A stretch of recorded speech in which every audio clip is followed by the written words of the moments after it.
जी बहुत बहुत प्रणाम आप सबको और बड़ों को चरण स्पर्श। आज मुझे ये कहना है कि भाई जो मूर्तियाँ होती हैं जो हम अपने घर के मंदिर में स्थापित करते हैं और जो नई भी आ जाती हैं उनको भी हम स्थापित कर लेते हैं। कई घरों के मंदिरों में आप देख सकते हैं कि गणेश जी हों या लक्ष्मी जी हों या अन्य देवी देवताएं हों, उनकी एक एक दो दो तीन तीन तस्वीरें भी हम लगा देते हैं। पहले तो ये होना नहीं चाहिए। और घर के मंदिर और जो हमारे मुख्य मंदिर हैं, मुख्य मंदिर वो मंदिर नहीं बोल रही हूँ मैं जो हम सभी देख रहे हैं कि आए दिन कोई ना कोई मंदिर बन जाता है और ऊपर लिख जाता है प्राचीन मंदिर, प्राचीन हनुमान मंदिर, प्राचीन शिव मंदिर, प्राचीन माता मंदिर। प्राचीन शब्द जोड़कर ये उसकी जो आयु है मंदिर की, उसकी अवधि है, उसको ये दुगना दिखाने की या तिगना दिखाने की या बिल्कुल प्राचीन दिखाने की इनकी मनसा होती है।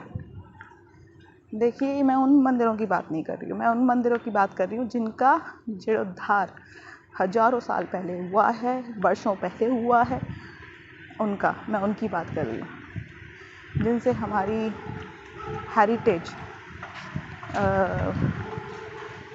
हेरिटेज प्रॉपर्टी हम जिसको बोलते हैं और जिनको हम तादाद भीड़ जाती है जिनके अंदर।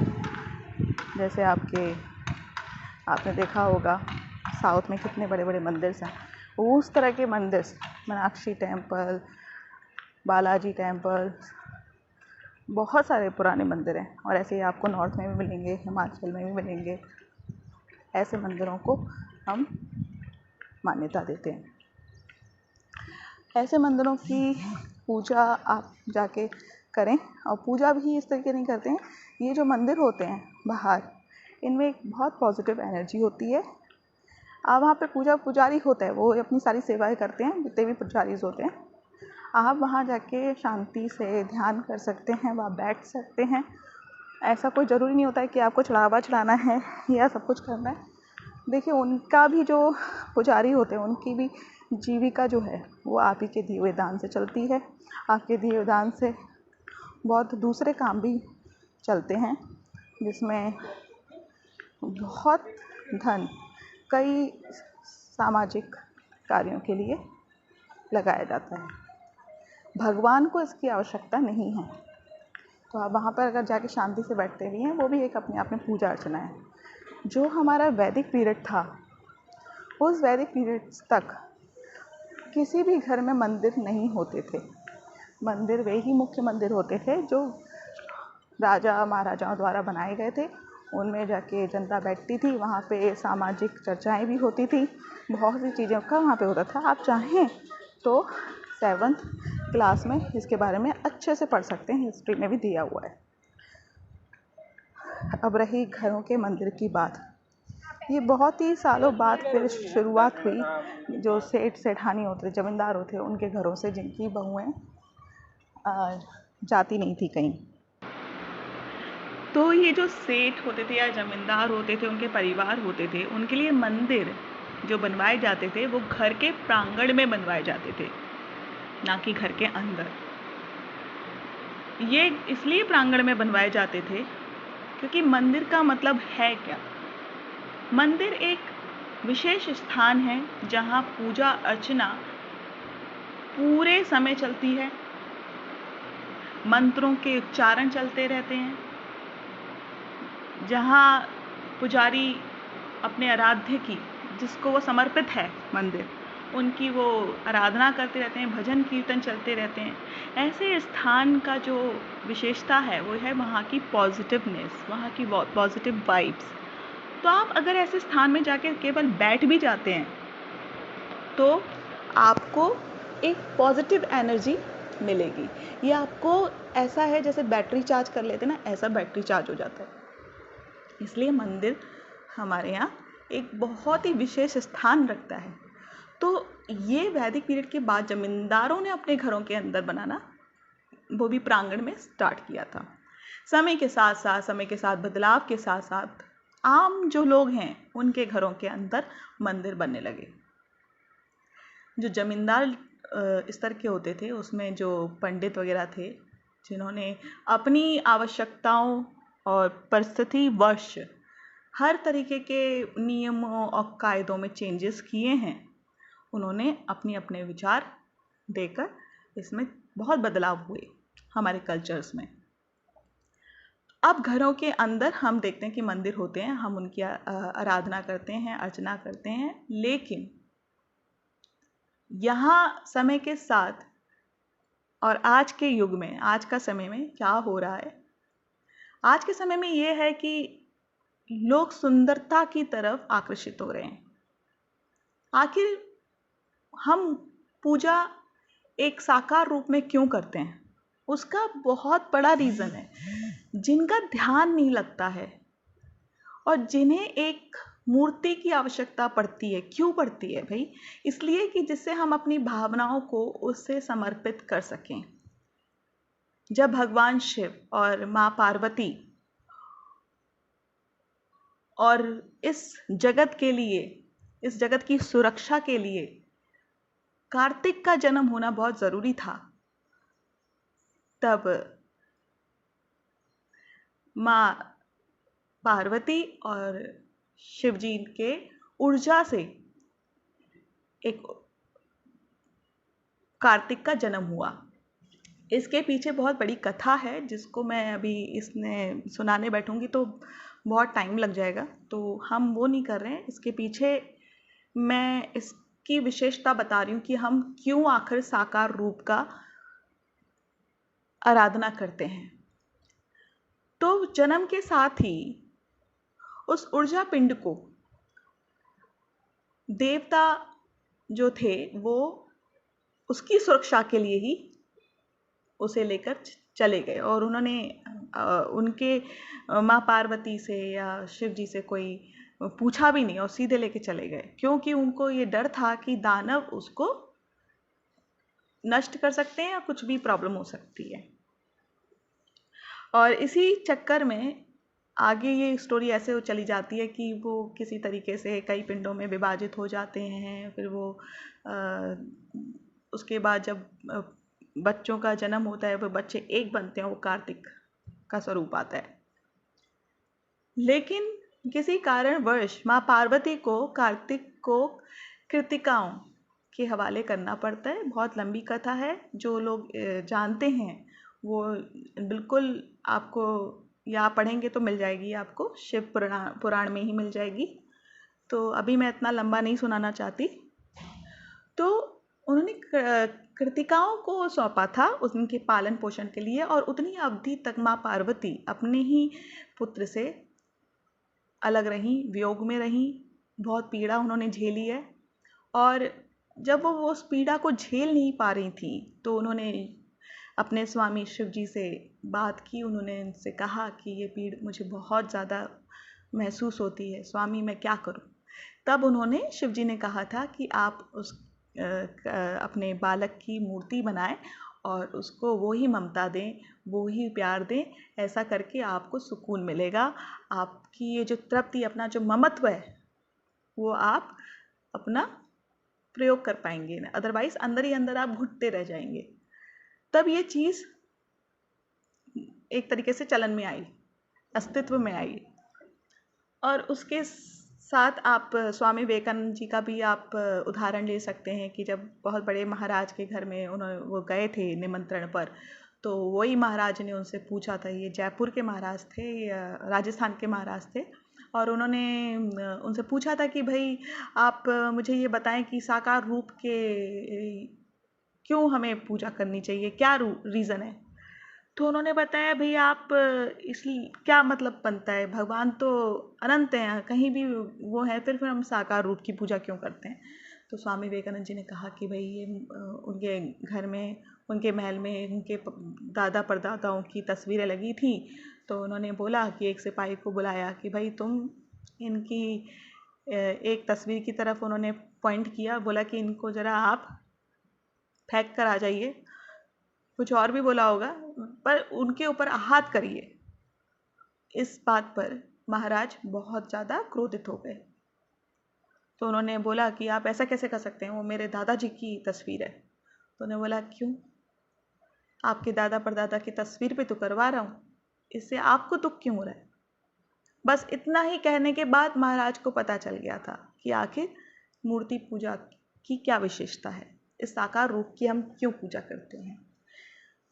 मैं आशा करती हूँ आपको भी समझ में आ गया होगा, लेकिन कुछ चीज़ें हमें और भी समझने की ज़रूरत है।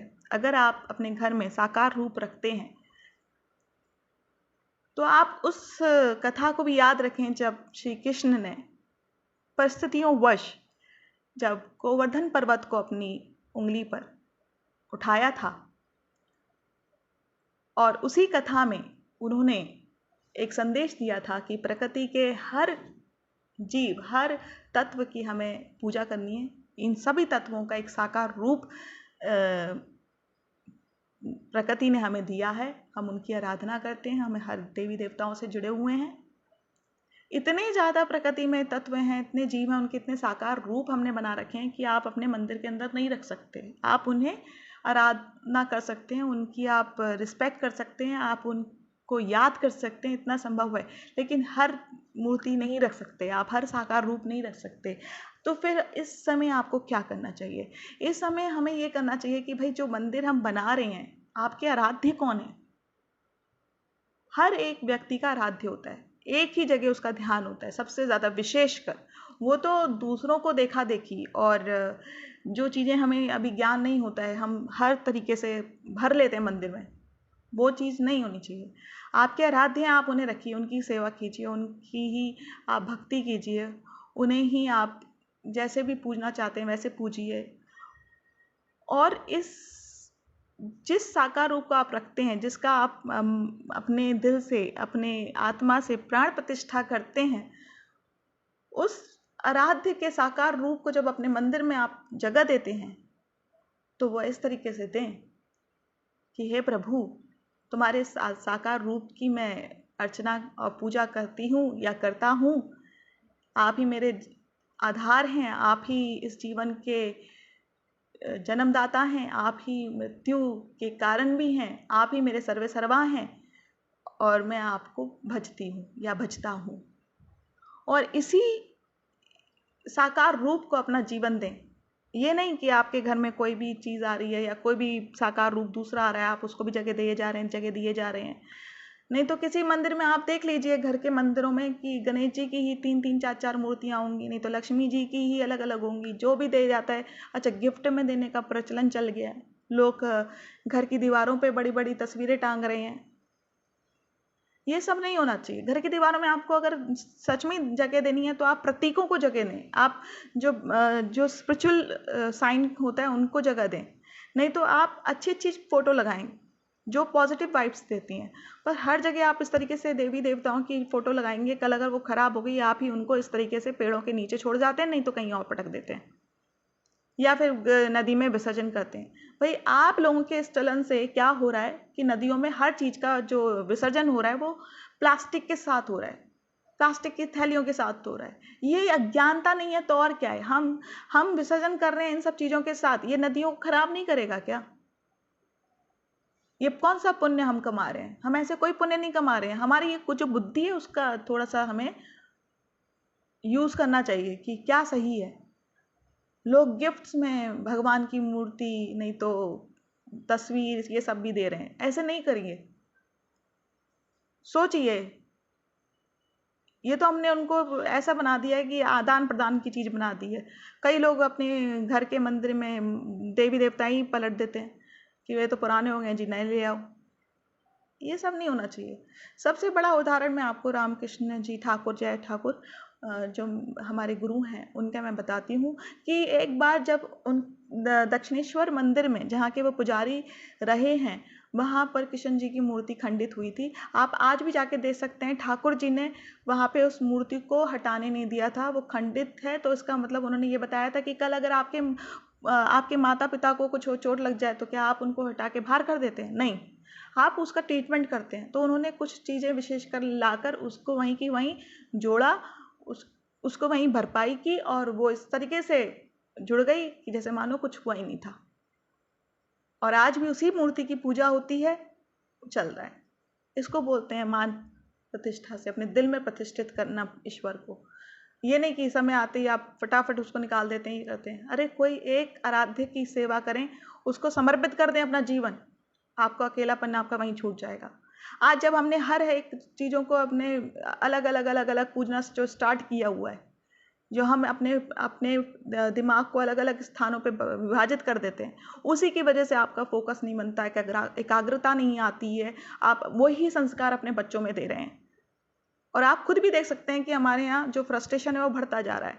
वो लोग अकेलेपन को एक श्राप समझ रहे हैं। अकेलापन है तो भाई अपने आराध्य को दो, अपनी आत्मा को जानने को दो, एकाग्रचित होने के लिए अपना मेडिटेशन करो, इस पूरी प्रकृति को सुरक्षित करने के लिए अपने आप को पूरा समर्पित कर दो। ये भी होता है, लेकिन हम वो नहीं समझते। क्यों? क्योंकि हम हर तरीके से अपने आप को दूसरों के ऊपर अपने आप को डिपेंड कर देते हैं। हम स्वतंत्र नहीं हो रहे हैं, हम डिपेंड हो रहे हैं किसी के ऊपर। पूजा में भी हम ईश्वर के ऊपर डिपेंड हो जाते हैं, हर जगह हम डिपेंड हो जाते हैं। हमें अपनी आत्मा को उजागर करना है, हमें उसे आगे ले जाना है, हमें उसे उस उजाले की तरफ ले जाना है। ये कोई और नहीं, आप खुद करते हैं। आपकी आत्मा आपको करवाती है, आपका हृदय आपको समझाता है, आपके हृदय में ईश्वर बसता है। अरे सेवा सीखनी है तो आप हनुमान जी से सीखिए ना। शिव अवतार होकर वो इतनी शक्तिशाली, इतने बलवान होने के बाद भी एक सेवक की जिंदगी जी रहे थे और आज भी हैं। उनके जैसा भाव रखें, उनके जैसी आराधना करें। वो उनने भी तो एक ही शब्द को अपना पूरा जीवन दे रखा है, अपना पूरा समर्पण कर रखा है, राम नाम शब्द। ऐसे ही आप शिव जी को देख लीजिए, उनका जीवन भी जो समर्पित है भगवान विष्णु को। और हम क्या करते हैं, हम इतने बड़े ठेकेदार हैं, हम लोग ये करते हैं कि भगवान शिव बड़े हैं, कि भगवान विष्णु बड़े हैं, कि ब्रह्मा जी छोटे हैं, कि उनकी पूजा नहीं होती। हम इन्हीं सब चीज़ों में उलझे हुए हैं। अरे हम ये क्यों नहीं समझते कि मृत्यु के जो संचालक हैं, जो इस संहार के संचालक हैं, वो महाशिव हैं, भोलेनाथ हैं। और जो मौत के संचालक है, जो मृत्यु के कालों के भी काल हैं, उनके लिए जीवन को समझने के लिए, जीवन को समझना बहुत जरूरी है। किस तरीके से जीवन चल रहा है, किस तरीके से योजनाएं बनती हैं, किस तरीके से एक आत्मा का शरीर में धारण करता है, वो कैसे जीवन यापन कर रहा है, उसकी अगर हमें ज्ञान ना हो तो मृत्यु के काल कैसे बनेंगे, हम कालों के काल कैसे बनेंगे। तो उस लिए वे विष्णु जी की भी ध्यान करते हैं। विष्णु जी चूंकि जीवन के संचालक हैं, जीवन के हमारे पालनहार हैं, तो उन्हें जन्मदाता को समझना बहुत जरूरी है। इस सृष्टि की संरचना को कैसे उत्पत्ति हुई इसको समझना, तो वे विष्णु जी को मानते हैं। और विष्णु जी जो ब्रह्मा जी हैं, वो ब्रह्मा जी को मानते हैं, और जो ब्रह्मा जी हैं वे शिव को मानते हैं। ये चक्र है। आप अपना जो गृहस्थ है या जो आपका भौतिक जीवन है, ये सब एक चक्र है। इस चक्र में आप रहते हैं, इस चक्र में ही आपका सब कुछ चल रहा है। इसमें कोई बड़ा या छोटा नहीं होता है। आधे से ज़्यादा तो हमारी जनता या बहुत बड़े मोटिवेटर होते हैं, वो सभी सब इस चक्र में फंसे हुए हैं, लोगों को समझा रहे हैं। अरे ये सब मत समझाइए, हम सभी जितने भी लोग हैं, सब में एक ही उजाला है, एक ही तत्व है। वही तुम में है, वही मुझ में है, वही सब में है।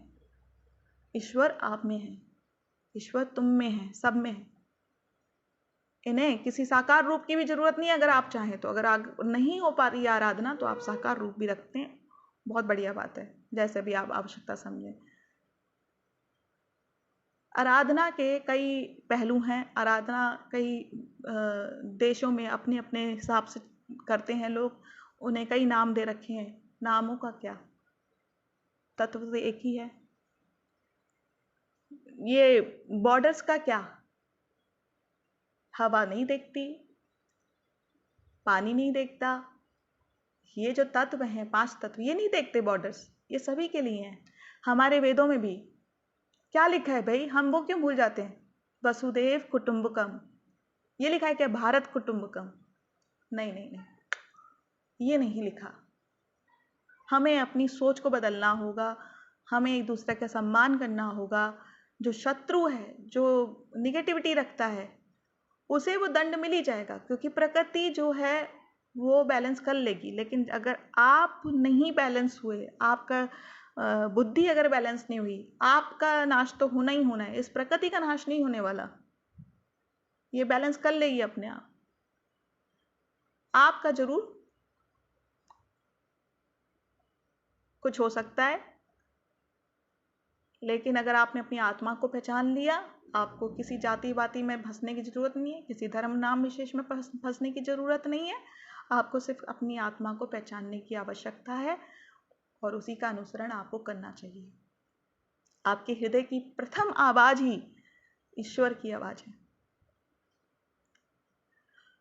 और इस वीडियो में बनाने का मेरा एक ही सबसे बड़ा जो मोटिव था वो ये है कि भाई, आप अपने मंदिरों में इतने सारे देवी देवताओं को जो आप फोटो लगाते हैं, तो इस ऐसे ना लगाएं, क्योंकि जब ये बाहर जाती हैं, इनको आप कहीं भी रख देते हैं पेड़ों के नीचे, आप अपने ही देवी देवताओं, अपने ही संस्कारों का आप कितना अनादर कर रहे हैं, ये समझने की हमें बहुत ज़रूरत है। आपसे हाथ जोड़कर आपसे निवेदन कर रही हूँ, आप इस तरीके की संस्कृति ना लाएं। ये संस्कृति नहीं है, ये तो वैसे बहुत ही तुच्छ व्यवहार है इस प्रकृति के आगे। ये पूजा नहीं है, ये अर्चना नहीं है, ये कुछ नहीं है। ये आपकी नकारात्मक और जो आपकी बेवकूफ़ियाँ हैं उनका ही उदाहरण है जो मैं दे रही हूँ। और इसीलिए मैं आपको बता रही हूँ कि आपको अगर एकाग्र होना है, आपके बच्चों को एकाग्रता चाहिए, आपको आराध्य भी अपना पता होना चाहिए। आपके आराध्य कौन है, आप उनको समर्पित करिए, उनकी साकार रूप को रखिए। एक ही में सब कुछ निहित है, एक ही में ही निहित है। इस प्रकृति की पूजा करना, इस प्रकृति के हर तत्व की पूजा करना भगवान श्री कृष्ण ने ही हमको समझाया है। आपको अगर श्री कृष्ण जी के स्वरूप की पूजा करनी है, आप श्री कृष्ण जी के स्वरूप की पूजा करिए। आपको ज़रूरत नहीं है शिव जी की तरफ जाने की, आपको ज़रूरत नहीं है ब्रह्मा जी की मनाने की, या आपको, क्योंकि उनकी तो वैसे भी पूजा नहीं होती है। लेकिन बहुत सी जगह पे ऐसा नहीं है, उनका भी मंदिर है, लेकिन फिर भी आपको जिनकी पूजा करनी है आप उनका करिए, फिर औरों की करने की आपको ज़रूरत नहीं है। आप एक का भी करते हैं, वो सब में एक ही निहित है, भटकने की जरूरत नहीं है। अगर आप इस चीज़ में भटक रहे हैं, इसका मतलब यह है कि आप अपने जीवन के हर पहलू में भटकेंगे, और आपके जन्मे हुए जितने भी जनरेशन होगी वो भी भटकेगी। प्रकृति के नियमों को समझिए, अपनी आत्मा को समझिए, बहुत जरूरी है। धन्यवाद।